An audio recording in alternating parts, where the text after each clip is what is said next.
ായി സർവലോകർക്കും നന്മയേകും കാരുണ്യമായി ബേത്ലഹേമിന്റെ മാറിൽ ഒരാരോമൽ ഉണ്ണി പിറന്നല്ലോ. ഗബ്രിയേലിന്റെ ദർശന സാഫല്യമായി സർവലോകർക്കും നന്മയേകും കാരുണ്യമായി ബേത്ലഹേമിന്റെ മാറിൽ ഒരാരോമൽ ഉണ്ണി പിറന്നല്ലോ.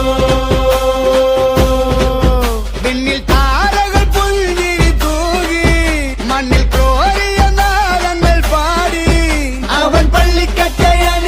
കണ്ണും ചിമ്മി തുറന്നിട്ട് കുഞ്ഞിക്കാരിട്ടടിക്കുക